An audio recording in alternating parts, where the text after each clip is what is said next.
Bismillahirrahmanirrahim.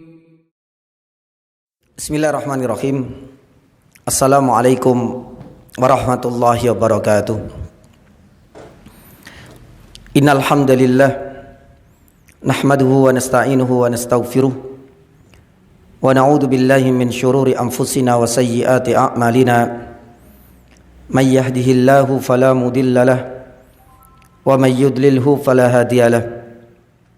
Asyhadu an la ilaha illallah wahdahu la syarika lahu ilahul awwalin wal akhirin wa asyhadu anna Muhammadan abduhu wa rasuluh. Allahumma salli wa sallim wa barik ala Muhammad wa ala alihi wa ashabihi wa man ihtadaw bihudahu ila yaumiddin, amma ba'd. Allahumma inna nas'aluka khaira ma fi hadhihi al-lailah wa khaira ma ba'daha wa na'udzu bika min syarri ma fi hadhihi al-lailah wa syarri ma ba'daha. Jamaah dirahmati Allah Subhanahu wa taala, alhamdulillah pada kesempatan sore yang cukup deras hujannya Allah Subhanahu wa taala pertemukan kita di tempat yang paling Allah Subhanahu wa taala muliakan. Semoga susah payah kita untuk bisa mencapai tempat yang Allah Subhanahu wa taala berkahi ini kelak akan menjadi pemberat catatan amal baik nanti di hari kiamat. Jamaah dirahmati Allah Subhanahu wa taala, salah satu di antara hal yang bisa meningkatkan keimanan kita kepada Allah Subhanahu wa taala, pun demikian keimanan kita terhadap Nabi kita Rasulullah sallallahu alaihi wasallam, itu adalah seringkali mengkaji kisah-kisah perjuangan, pengorbanan, dedikasi mereka di dalam memperjuangkan din dan syariat yang mulia ini. Kalau kita kenal dalam bahasa kita adalah tapak tilas. Maka ketika kita seringkali mentelaah kisah dan cerita nyata dari orang-orang soleh sebelum kita, ini akan semakin membangkitkan kita di dalam beribadah. Terkadang pula menjadikan kita pun tidak patah semangat di saat mendapatkan berbagai ujian yang menimpa kita. Terkadang kisah-kisah masa lalu itu akan menjadi hiburan tersendiri. Ternyata kita wajib untuk bersyukur musibah yang mengenai kita tidak sebesar menimpa orang-orang soleh sebelum kita. Maka ini adalah cuplikan singkat faedah kita mentelaah dan mentapak tilasi kisah-kisah perjuangan orang-orang soleh sebelum kita semua. Maka oleh karena itu jamaah dirahmati Allah Subhanahu wa taala, untuk kajian pada sore hari ini saya tidak akan melanjutkan kajian syarah Riyadhus Shalihin, tapi tema yang akan kita ulas sebagai pengganti untuk kajian menjelang iftar atau berbuka ini, kita akan menapak tilasi lagi pengorbanan Nabi SAW bersama para sahabat dalam menaklukkan kota Makkah. Kenapa peristiwa ini saya jadikan sebagai tema kajian menjelang buka? Karena kalau kita telusuri bulan terjadinya peristiwa besar dalam sejarah Islam ini sama dengan bulan yang saat ini kita berada. Perjalanan jauh mereka tempuh, medan berat pun mereka sabari.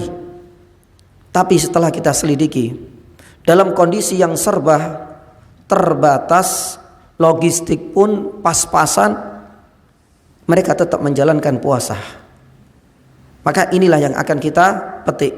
Banyak sekali pelajaran indah yang bisa kita ambil dari kisah penaklukan kota Mekah oleh Nabi sallallahu alaihi wasallam. Peristiwa ini memang tidak bisa dipisahkan dengan perjanjian Hudaybiyah. Mungkin kita pernah mendengar atau membaca peristiwa Hudaybiyah ini adalah perjanjian antara kaum muslimin yang sudah hampir mendekati gerbang kota Makkah, ternyata mereka harus kembali lagi ke kota Madinah. Karena Nabi Shallallahu Alaihi Wasallam merasakan butir-butir dari perjanjian itu kelak dalam durasi jangka panjangnya akan lebih banyak menguntungkan kaum muslimin daripada orang-orang kafir. Tapi seorang visioner seperti ini tak banyak yang mampu membaca arah pikiran Nabi Shallallahu Alaihi Wasallam. Makanya kita bisa melihat bagaimana Umar bin Khattab radhiyallahu taala anhu begitu murkanya kala itu, begitu emosinya Umar bin Khattab. Bagaimana mungkin seorang Nabi bisa menerima butir-butir perjanjian seperti ini yang kala itu dalam gambaran Umar sangat merugikan kita kaum muslimin. Toh Makkah ini sudah kelihatan. Apalah artinya kita sudah bersiap-siap menempuh jarak yang cukup jauh dari kota Madinah. Kalaulah seandainya kita niat untuk ibadah, ngapain kita harus balik? Ngapain kita harus menerima perjanjian dengan orang-orang kafir? Karena kala itu mereka sudah mulai melemah. Hampir semua kabilah-kabilah sudah masuk Islam. Ini adalah gambaran singkat bagaimana polemik terjadi ketika Rasul Shallallahu Alaihi Wasallam dengan tangan dinginnya tetap menerima butir-butir perjanjian dalam Sulh Al-Hudaybiyah ini. Subhanallah, jamaah dirahmati Allah Subhanahu Wa Taala. Setelah berlangsung beberapa tahun, di tahun yang ke-8 inilah akhirnya perjanjian itu batal secara otomatis. Karena salah satu di antara butir perjanjian itu tidak boleh adanya pertumpahan darah, tidak boleh adanya peperangan. Selama beberapa tahun mereka harus gencatan senjata. Tapi gara-gara ada suku Bakr dengan suku Khuza'ah. Bakr ini afiliasinya kepada orang-orang kafir, sedangkan Khuza'ah ini kepada kaum muslimin yang ada di kota Madinah.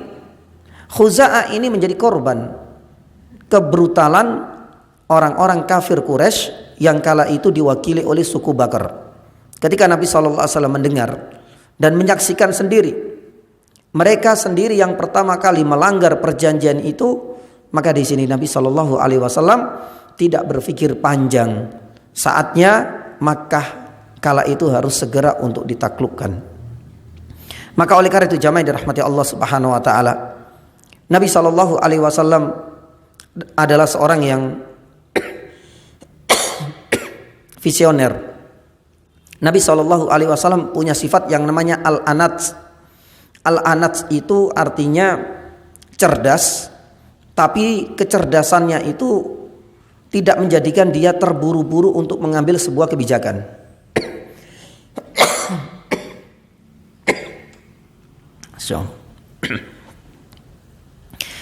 Nabi SAW tahu betul bahwasanya keganasan orang-orang kafir ketika melanggar butir-butir perjanjian ini sudah tidak ada toleransi lagi, tidak ada pintu maaf lagi.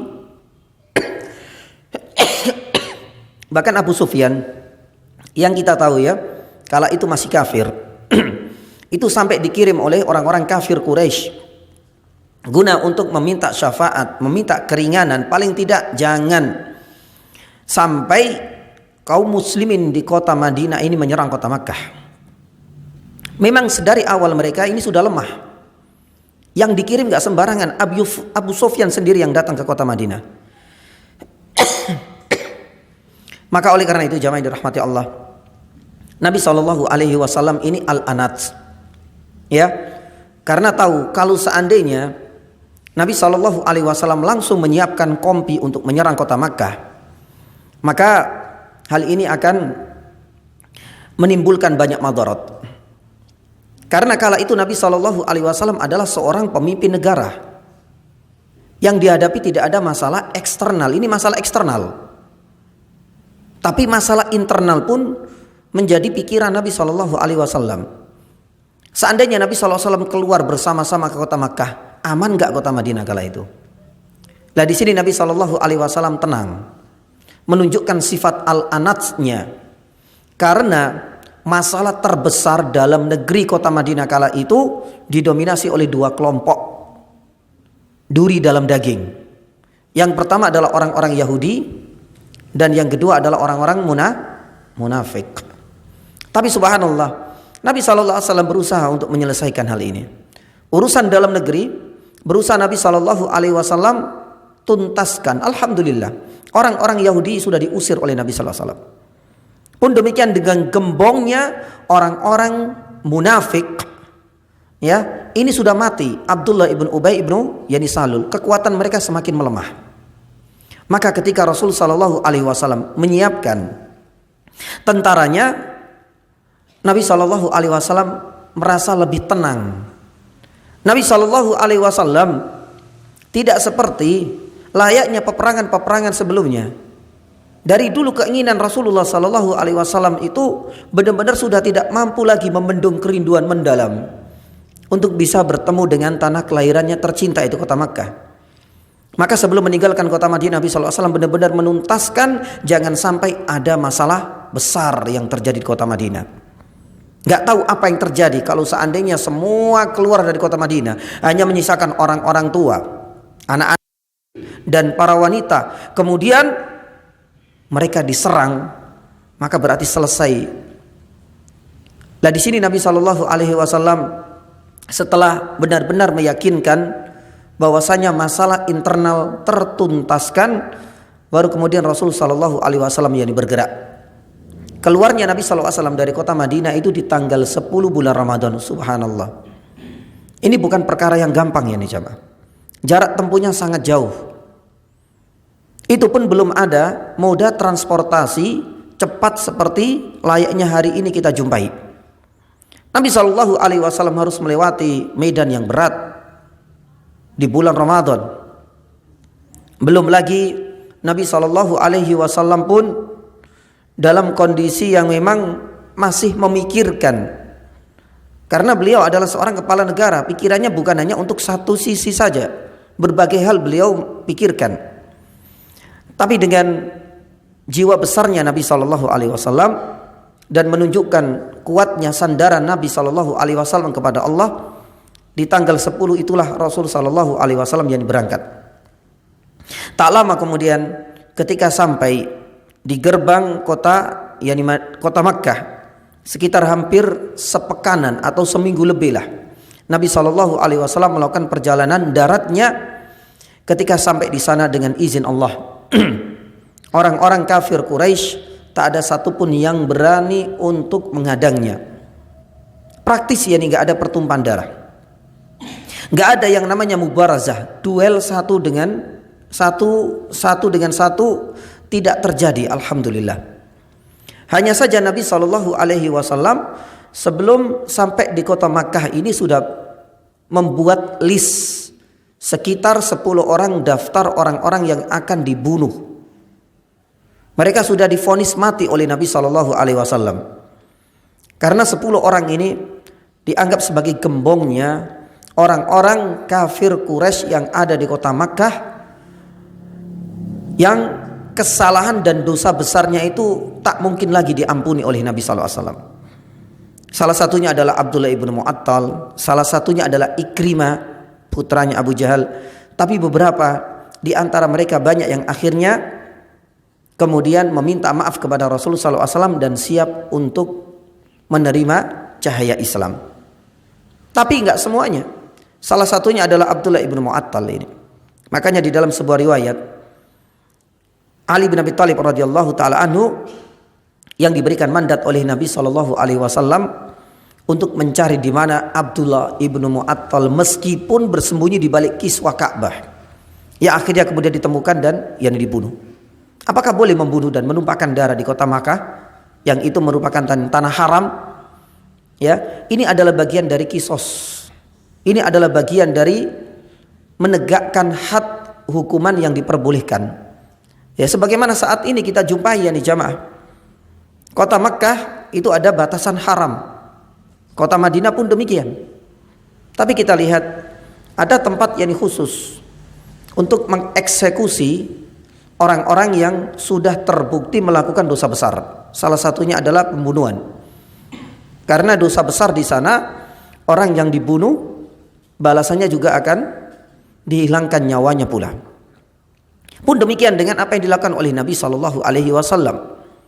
Karena mereka sudah layak untuk divonis hukuman yakni mati.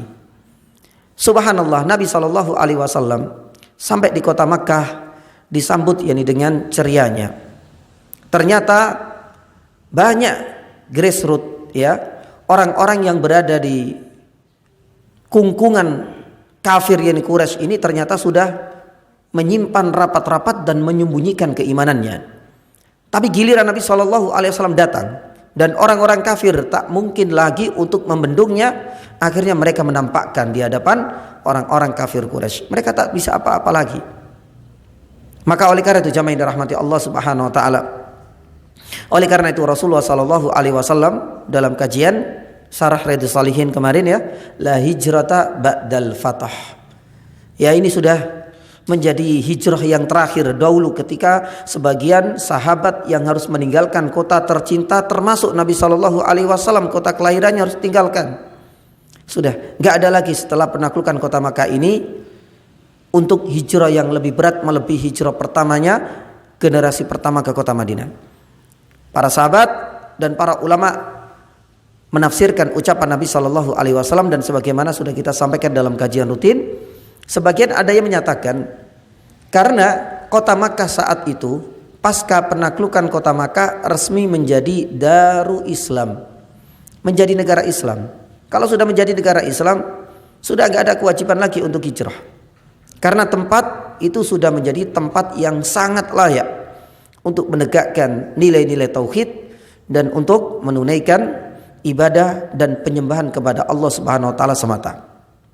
Nah, jamaah yang dirahmati Allah Subhanahu wa taala. Ini secara singkat ini saja. Mungkin barangkali Ustadz Iqbal ada kajian sirah sampai pada penaklukan, Pak? Belum ya? Belum ya. Nanti barangkali untuk lebih rincinya Ustadz Iqbal nanti yang bisa menjelaskan.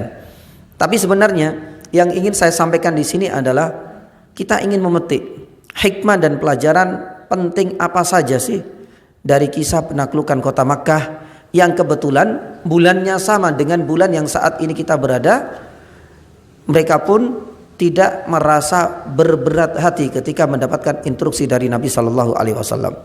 Ada sekitar 4 faedah penting yang nanti bisa kita ejawantakan dalam kehidupan kita sehari-hari.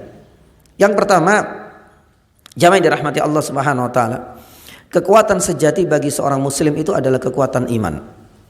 Ini adalah pelajaran pertama yang bisa kita petik dari kisah Fathu Makkah ini. Kenapa kekuatan iman jamaah yang dirahmati Allah Subhanahu wa taala?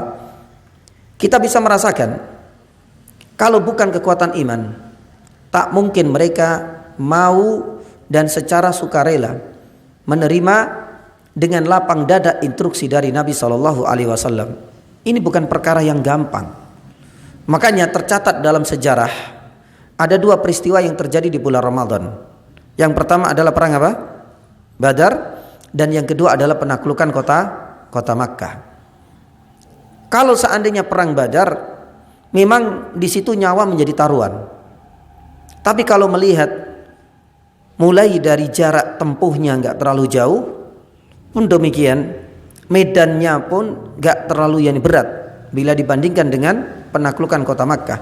Karena penaklukan kota Makkah memang Nabi SAW sudah menyiapkan peperangan, jaraknya nggak sembarangan. Nabi SAW harus bernostalgia lagi dengan kota tercinta, jaraknya sangat jauh, 500 sampai 600 kilometer lebih itu. Harus meninggalkan kota Madinah ke kota Makkah. Maka ini menjadi salah satu bukti bahwasanya kekuatan sejati dan kekuatan sebenarnya bagi orang muslim itu adalah kekuatan iman. Maka oleh karena itu Nabi SAW memang sudah membidik kader-kader militannya itu adalah orang-orang yang kuat imannya. Nabi SAW nggak melihat apakah mereka itu secara fisik sempurna, ataukah mungkin secara fisik itu memiliki kelebihan, ataukah mereka adalah orang-orang yang berada di jajaran teras. Nabi SAW tidak melihat di sisi luarnya, tapi benar-benar Nabi SAW ingin melihat sejauh mana loyalitas dan keimanan mereka. Makanya kita bisa melihat salah satu di antara alasan kenapa Allah Subhanahu wa taala yang akhirnya menegur Nabi SAW di dalam surat Abasa wa Tawalla, Abdullah ibnu Ummi Maktum ketika datang ternyata diabaikan oleh Nabi SAW, ditegur oleh Allah Subhanahu wa taala. Alasannya apa?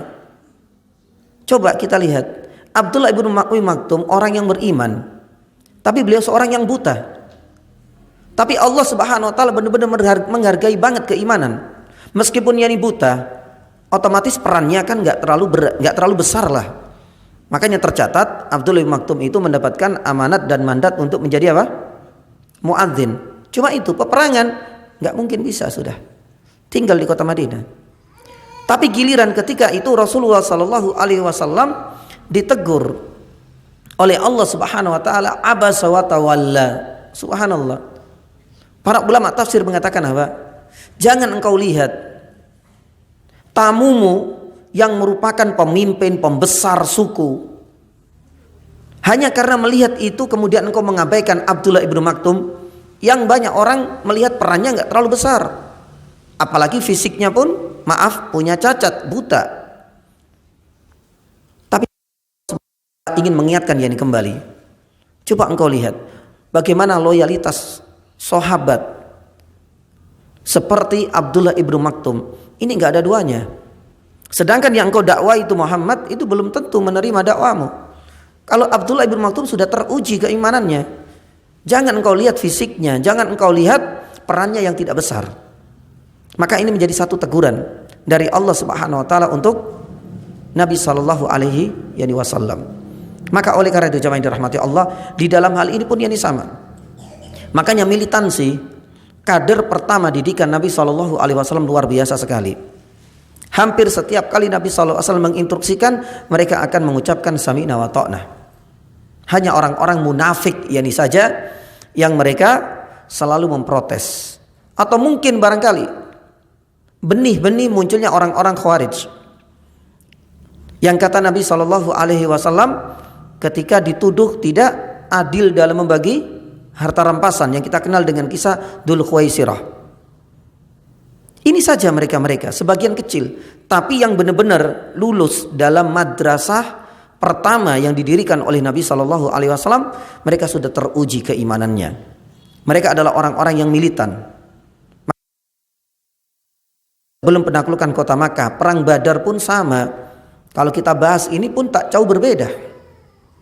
Bayangkan perang Badar, jumlahnya pun yakni tidak seimbang antara 300 dengan hampir 1000 orang-orang kafir Quraisy. Ini menjadi peperangan pertama. Secara militer yang penting berangkat. Mungkin sebagian orang menganggap mereka bonek.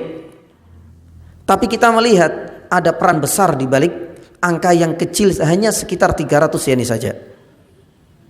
Kekuatan besar itu adalah keimanan mereka yang akhirnya kemudian Allah Subhanahu wa taala mengirim pasukan tambahan dari kalangan para malaikat. Nah, ini adalah buah dari kuatnya keimanan, karena pertolongan sejatinya itu bukan karena apa yang terlihat pada diri kita, bukan apa yang nampak yakni pada penampilan luar kita, tapi keimanan itulah sebenarnya adalah kekuatan sejati bagi seorang yakni muslim. Maka oleh karena itu jamaah dirahmati Allah Subhanahu wa taala, di antara efek besar Nabi sallallahu alaihi wasallam mendidik kadernya dengan kekuatan iman ini adalah kemudahan mereka di dalam berinfak, kemudahan mereka di dalam berwakaf. Makanya kita bisa melihat Abu Bakar itu nggak perhitungan sama sekali, nggak sembarangan bisa mencetak orang sekali berabu Bakar yang tidak perhitungan sama sekali. Untuk Bilal ibnu Rabah yani saja dihargai dengan 9 uqiyah. Itu kalau ditaksir itu hampir yang bisa 1 M lebih. Itu baru 1 orang untuk harga Bilal. Padahal kita tahu harga Bilal ini dibandingkan dengan budak-budak yang lain termasuk masih rendah. Kenapa demikian? Maaf, beliau dari kalangan kulit hitam. Biasanya harganya lebih rendah. Itu saja harganya sudah segitu dan dia nggak perhitungan. Padahal tercatat ada sekitar 5 lebih orang yang sudah dimerdekakan oleh Abu Bakar As-Siddiq radhiyallahu taala an. Utsman ibnu Affan pun demikian. Beliau enggak perhitungan sama sekali ketika Nabi Shallallahu alaihi wasallam menawarkan siapa yang mau membantu untuk membeli sumur rumah misalnya. Nabi Shallallahu alaihi wasallam cuma ngomong seperti itu. Enggak sampai kemudian menyampaikan berbagai dalil tentang keutamaan wakaf, atau mungkin barangkali buat apa namanya, bukan grand opening, apa Pak istilahnya kalau biasanya ada perkumpulan ya, nanti kemudian donasi dikumpulkan. Nabi SAW cuma mengatakan demikian tok. Subhanallah. Utsman ibn Affan radhiyallahu taala anhu tergerak hatinya, langsung siap untuk membayarnya. Ya, dalam perjalanannya Utsman sampai melakukan 2 transaksi dengan si pemilik ini, karena pemiliknya ini adalah orang Yahudi, dan biasalah hingga saat ini orang-orang Yahudi seperti itu. Ya, mereka adalah orang-orang yang memang diberikan Allah Subhanahu wa taala kecerdasan terutama dalam hal bisnis, tapi licik itu sudah menjadi karakter dan watak aslinya. Tapi Allah Subhanahu wa taala menunjukkan bagaimana kekuatan yang iman itu menjadi kekuatan sejati bagi seorang muslim. Pun demikian dengan kita ya jamaah. Kita bisa membuktikan puasa Ramadan ini orang-orang yang kuat itu adalah orang-orang yang kuat imannya, bukan secara fisik. Ya, terbukti dan sebagaimana saya sampaikan di beberapa tempat. Sebelum Ramadan, masjid itu banyak dihuni oleh orang-orang yang sudah sepuh. Tapi di saat bulan Ramadan, hari pertama, subhanallah, generasi mudanya keluar semua berbondong-bondong, mereka datang ke masjid. Tapi seperti biasa, masjid ini akan mengalami penyaringan secara alamiah. Siapa yang kuat? Mereka lah sebenarnya adalah orang-orang yang kuat, yakni imannya. Meskipun di awal-awal Ramadan, orang-orang yang sepuh biasanya dapat soft pertama, mereka terpaksa harus berada di soft yang di belakang. Tapi insya Allah ini akan membuktikan bahwasanya masjid juga akan mengalami penyaringan secara alamiah. Suatu saat, tunggu saatnya mereka akan mendapatkan haknya sebagaimana soft pertama yang mereka dapatkan di luar bulan Ramadan. Lah, jamaah yang dirahmati Allah Subhanahu wa taala. Pun demikian dengan ibadah-ibadah yang lain. Maka oleh karena itu jamaah, ini adalah di antara faedah yang pertama, kekuatan sejati bagi seorang muslim itu adalah kekuatan yakni iman. Yang kedua, kita bisa mengambil hikmah dari peristiwa Fathu Makkah ini adalah kekuatan ilmu. Saya sampaikan kemarin muqaddimah di kajian menjelang buka di STDI sebagai bentuk yang muqaddimah, bahwasanya menuntut ilmu syar'i itu bukan penghalang dan bukan rintangan di saat kita berada di bulan yakni Ramadan. Pun demikian dengan apa yang terjadi di kejadian Fathu Makkah ini. Tercatat ini jamaah, perjalanan Nabi SAW mulai dari awal meninggalkan kota Madinah sampai di kota Makkah, tinggal di sana hampir sepekan, kemudian balik lagi, itu tercatat termasuk paling banyak turunnya wahyu dan syariat di saat perjalanan Nabi SAW dalam menaklukkan kota Makkah. Salah satunya ada yang mengatakan detik-detik terakhir sebelum Nabi SAW berangkat, bahkan ada yang mengatakan waktu berangkat turunnya keharaman yakni khamar secara yakni total, secara mutlak, sudah nggak ada lagi keringanan. Termasuk diantaranya boleh berbuka ketika nggak kuat dalam melakukan perjalanan yang jauh. Itu juga terjadi dalam durasi Nabi SAW melakukan safar untuk melakukan kota Makkah. Termasuk di antaranya Nabi SAW membolehkan orang-orang yang sudah mumayyiz, meskipun belum baligh, asalkan hafalannya itu banyak, boleh menjadi seorang imam. Itu juga terjadi dalam peristiwa yang ini. Subhanallah, banyak sekali syariat-syariat dan wahyu yang Allah Subhanahu wa taala turunkan di saat Nabi SAW berperang. Sebenarnya ini adalah perang, meskipun nanti hasil akhirnya tidak ada pertumpahan darah, dan itu terjadi di bulan Ramadan. Dan ini dimanfaatkan betul oleh para sahabat untuk menimba ilmu, bertanya kepada Nabi SAW, mumpung lebih intensif.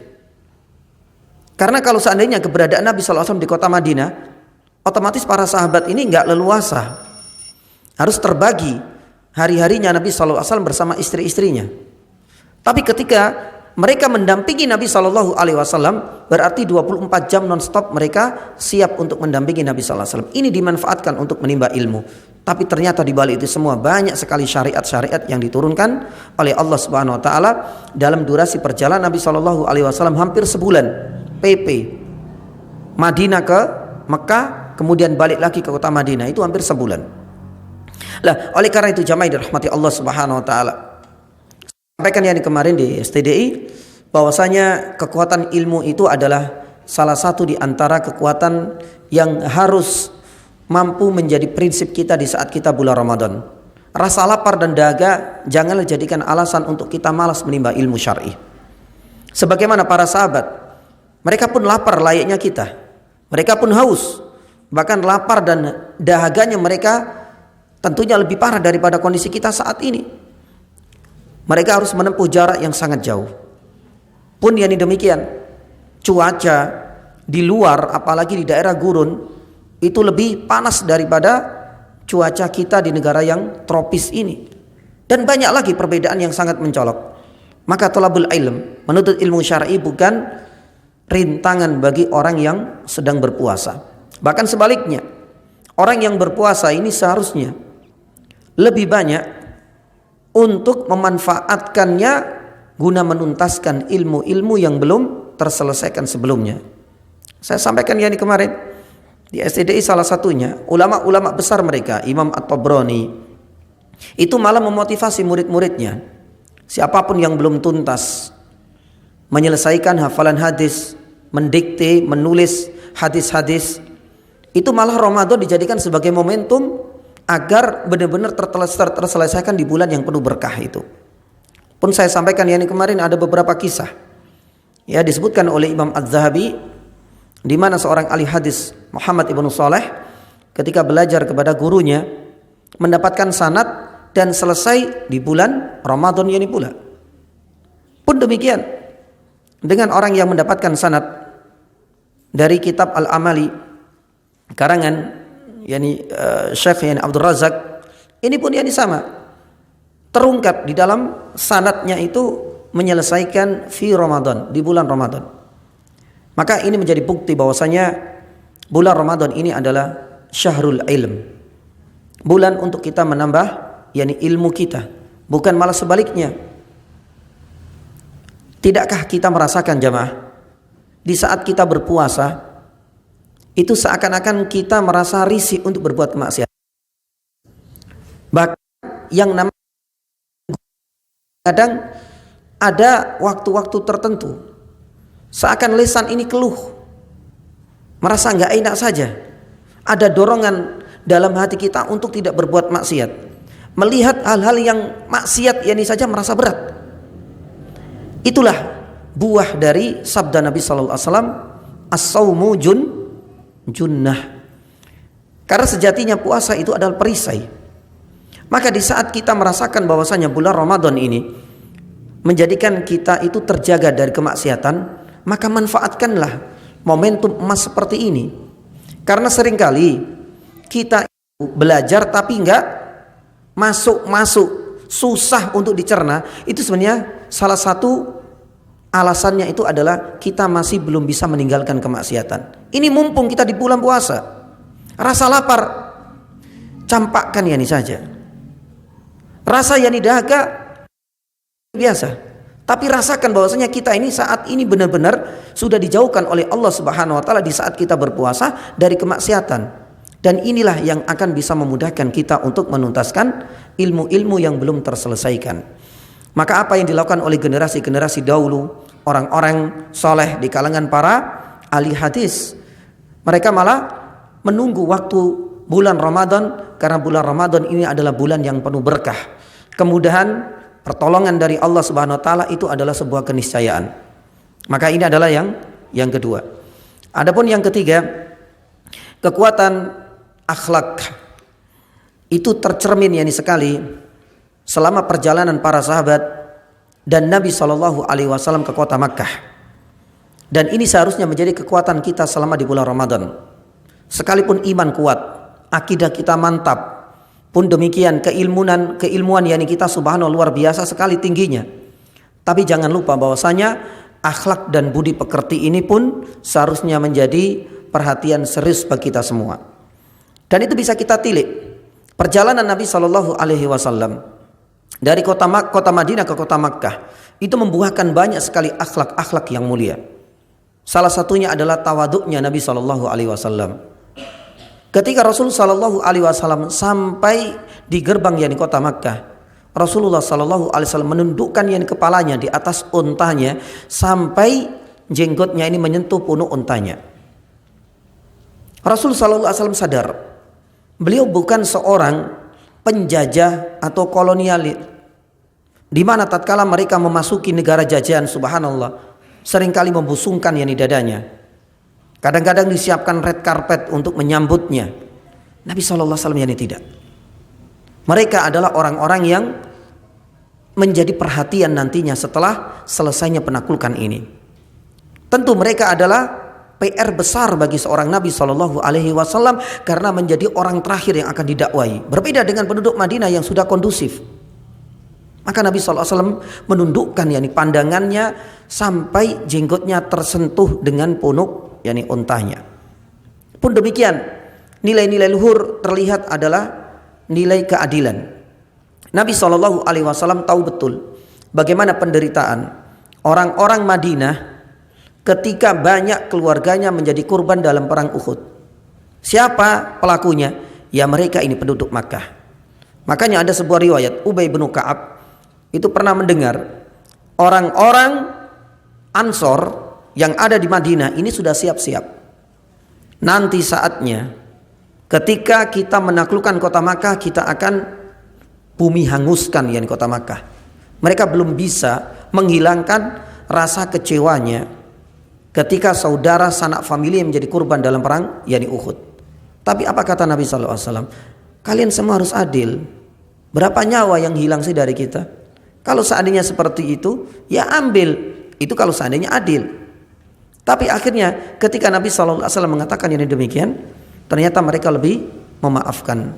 Wala in sabartum lawa khairul lisabirin. Di akhir yakni surat An-Nahl turunnya ayat ini yang kemudian menjadikan mereka lebih condong untuk memberikan dan membuka pintu maaf untuk para pembunuh keluarga-keluarga mereka di dalam perang yakni perang Uhud.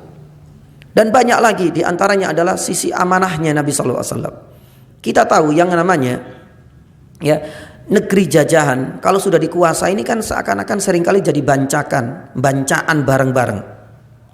Lah ini banyak yang ngejar, pengen kelak dia itu diberikan mandat oleh Nabi Sallallahu Alaihi Wasallam sebagai pemegang kunci Ka'bah. Banyak yang pengen ngejar untuk mendapatkan itu. Tapi Nabi Sallallahu Alaihi Wasallam ini sadar, pemegang yang kunci Makkah ini sudah ada dan mereka diwariskan menurun mulai dari kakek buyutnya Nabi Sallallahu Alaihi Wasallam dahulu, dan itu tidak akan bisa berpindah, dan itu sampai hari ini.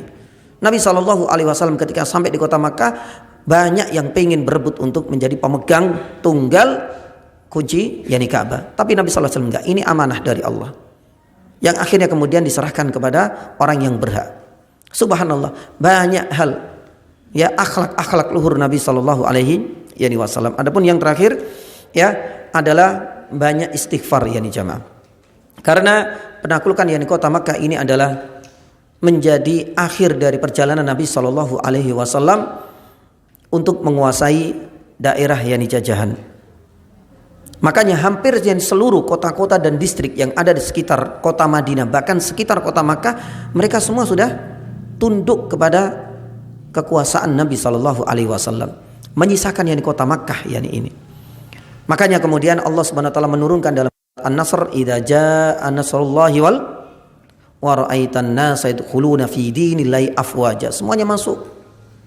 Lah disinilah kecerdasan Abdullah Ibnu Abbas radhiyallahu taala anhuma pasca kejadian ini menjadi detik-detik dan menjadi isyarat detik-detik dekatnya ajal kematian Nabi sallallahu alaihi wasallam. Makanya Allah Subhanahu wa taala memerintahkan fasabbih bihamdi rabbika was yastaghfirhu. Maka pun demikian dengan puasa kita di bulan Ramadan ini. Jangan lupa ketika Allah Subhanahu wa taala mampu menghantarkan yakni kita sampai di penghujung yakni bulan Ramadan, hal yang diucapkan adalah istighfar.